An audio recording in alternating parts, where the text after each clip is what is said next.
इस वीडियो में हम बात करने वाले हैं delta auto Corp limited company के आईपीओ के बारे में। तो यह आईपीओ हमारा कब से खुलने जा रहा है, कंपनी बिजनेस क्या करती है, उसके फाइनेंशियल्स क्या है, कंपनी प्रॉफिटेबल है या लॉस मेकिंग है, कितने करोड़ रुपए कंपनी इशू साइज लेके आई है, उसका प्राइस बैंड क्या रखा है, हमें इस आईपीओ में अप्लाई करना चाहिए या अवॉइड करना चाहिए, और अगर अप्लाई करते हैं तो कितना लिस्टिंग ये हमें बना के दे सकता है, इसका करंट ग्रे मार्केट प्रीमियम क्या चल रहा है, सारी ही बातें मैं इस वीडियो में कवर करूंगा। तो लास्ट तक वीडियो को जरूर देखिएगा। इसकी जो स्थापना है 2016 में हुई थी, मतलब 8 साल इस कंपनी को फिलहाल हुए हैं। तो company mainly electrical 2 wheeler and 3 wheelers बनाने का एक कंपनी काम कर रही है। कंपनी इलेक्ट्रिकल व्हीकल बनाती है, वो डेल्टिक ब्रांड नेम से बेचती है। और कंपनी ने जो अपना पहले बिजनेस स्टार्टअप किया था वो ई रिक्शा से स्टार्टअप किया था, मतलब 3 व्हीलर इलेक्ट्रिकल व्हीकल पहले कंपनी बनाती थी। फिर मार्केट के ट्रेंड को और कस्टमर की प्रेफरेंस को देखते हुए कंपनी ने अपने बिजनेस को और एक्सपेंड कर दिया। अब कंपनी इलेक्ट्रिकल 3 व्हीलर के साथ साथ इलेक्ट्रिकल 2 व्हीलर भी बनाती हुई नजर आ रही है। 2019 से कंपनी इलेक्ट्रिकल 2 व्हीलर बना रही है। तो कंपनी इंडिया में लगभग 25 स्टेट्स में अपना बिजनेस करती हुई नजर आ रही है। इसके फाइनेंशियल्स की बात करें तो 2022 में कंपनी का रिवेन्यू लगभग 58 करोड़ से बढ़ के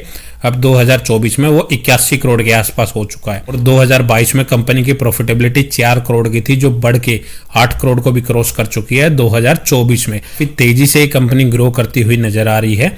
और अगर हम रिजर्व देखें तो कंपनी के पास लगभग 11.25 करोड़ के ही रिजर्व हैं और उसके ऊपर लगभग 11.25 करोड़ का ही कर्जा देखने को मिल रहा है। कंपनी की मार्केट कैप देखें करंट प्राइस के अकॉर्डिंग वो लगभग 200 करोड़ के आसपास की है और कंपनी का डेब्ट टू इक्विटी रेशियो 0.5 के आसपास का है। कंपनी 24 के मल्टीपल पी पे अपने आईपीओ को लेके आ रही है। कि वैल्यूएशन को अगर हम इसके लिस्टेड कंपटीटर्स से देखें, कंपटीटर्स है वो वार्ड विजार्ड इनोवेशंस है और जिसका जो पी रेशियो चल रहा है वो 73 के आसपास चलता हुआ नजर आ रहा है। तो यह कंपनी उससे काफी चीपेस्ट वैल्यूएशन पे अपने आईपीओ को लेके आ रही है। इस कंपनी की जो अर्निंग्स है इसके कंपटीटर से कहीं ज्यादा देखने को मिल रही है। का ऑब्जेक्ट देखे हम मार्केट से पैसा कंपनी क्यों रेज कर रही है। कंपनी अपने 3 व्हीलर्स का fabrication and painting plant setup करने जा रही है, वहां पे इस पैसे का यूज करेगी। साथ ही न्यू प्रोडक्ट डेवलपमेंट के लिए कंपनी अपनी इन्वेस्टमेंट कर सकती है, वहां पे इस पैसे का यूज करेगी। फ्यूचर में अपनी वर्किंग कैपिटल रिक्वायरमेंट को पूरा करने के लिए इस पैसे का यूज करेगी और जनरल कॉर्पोरेट पर्पज के लिए कंपनी इस पैसे का यूज कर सकती है। तो ये तो हो गई कंपनी के बिजनेस, उसके फाइनेंशियल और कंपनी का ऑब्जेक्ट क्या है मार्केट से पैसा रेज करने का। अगर हम इस आईपीओ की डेट्स की बात करें तो यह आईपीओ हमारा 7 जनवरी से खुलेगा और 9 जनवरी के बीच में खुला रहेगा। इसका जो प्राइस बैंड है वो 123 से 130 रुपए पर शेयर का कंपनी ने रखा है। एक लोट में कंपनी 1000 शेयर ऑफर कर रही है और कंपनी टोटल इशू साइज लगभग 55 करोड़ का लेके आई है, जिसमें लगभग 51 करोड़ फ्रेश इशू के जरिए और 4 करोड़ अपने ऑफर फॉर सेल के जरिए यहाँ पे होल्डिंग्स बेच रही है। मतलब जो 4 करोड़ रुपए हैं वो सीधा एग्जिस्टिंग शेयर होल्डर्स के खाते में जाएंगे। फ्रेश इशू से कंपनी मार्केट से पैसा रेज कर रही है, वो कंपनी के ऊपर यूटिलाइज किया जाएगा। इसका जो अलॉटमेंट है वो हमें 10 जनवरी के दिन पता लगेगा। जिनको नहीं मिलेगा 13 जनवरी के दिन उनका रिफंड आ जाएगा। साथ ही जिनको मिल जाएगा उनके शेयर 13 जनवरी के दिन ही क्रेडिट हो जाएंगे और 14 जनवरी के दिन यह आईपीओ हमें मार्केट में लिस्ट होता हुआ नजर आ सकता है। और रिटेल कैटेगरी के लिए इसमें 35% का कोटा रिजर्व रखा गया है। एक लोट अप्लाई करने के लिए आपको रिटेल कैटेगरी में इसमें 1,30,000 रुपए इसमें पे करने पड़ेंगे।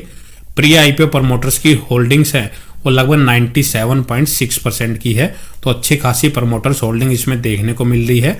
पोस्ट आईपीओ भी यहाँ पे होल्डिंग शो नहीं की गई है। इस आईपीओ को अगर हम लेटेस्ट ग्रे मार्केट प्रीमियम देखें तो खुलते ही इसका ग्रे मार्केट प्रीमियम में काफी तेजी आ चुकी है। इसका ग्रे मार्केट प्रीमियम खुलते ही सीधा 50 रुपए के आसपास आ चुका है, जो कि लगभग 39% के आसपास चलता हुआ नजर आ रहा है। एक लोट में कंपनी आपको 1000 शेयर ऑफर कर रही है, तो पर लोट आपको ये लगभग 50,000 रुपए का प्रॉफिट बना के दे सकता है। तो काफी अच्छा लिस्टिंग यानी आपको बना के दे सकती है। तो ओवरऑल बात करें इस आईपीओ को अप्लाई करें या ना करें, तो शॉर्ट टर्म लिस्टिंग इनके लिए भी आप जरूर अप्लाई कर सकते हैं। लगभग 50,000 रुपए का प्रॉफिट आपको ये बना के दे सकता है, लेकिन फिक्स नहीं है ये कोई रिटर्न। मैं पहले भी बता रहा हूँ इसमें फ्लक्चुएशन हो सकती है, वो डिपेंड करेगा मार्केट की कंडीशन के ऊपर। यह घट भी सकता है आने वाले टाइम में और बढ़ भी सकता है, दोनों ही मार्केट के ऊपर डिपेंड करेंगे। बात को जरूर ध्यान में रखें। और लॉन्ग टर्म की उससे भी अगर हम बात करें तो कंपनी का जो बिजनेस है वो काफी फ्यूचरिस्टिक है और काफी तेजी से ये कंपनी ग्रो कर रही है। तो लॉन्ग टर्म के लिए आप इसमें इन्वेस्ट कर सकते हैं, लेकिन उसके लिए अपना व्यू नॉर्मली 4 से 5 साल का लेके चले। नॉर्मली 2030 तक का आपका व्यू इसमें अपना लेके चले, तब आपको ये काफी अच्छे रिटर्न जनरेट करके दे सकती है। क्योंकि उस टाइम तक 2030 तक अगर हम देखें तो ईवी की जो सेल्स है वो काफी इंक्रीज हो सकती है, तो उसका बेनिफिट इस कंपनी को भी हो सकता है।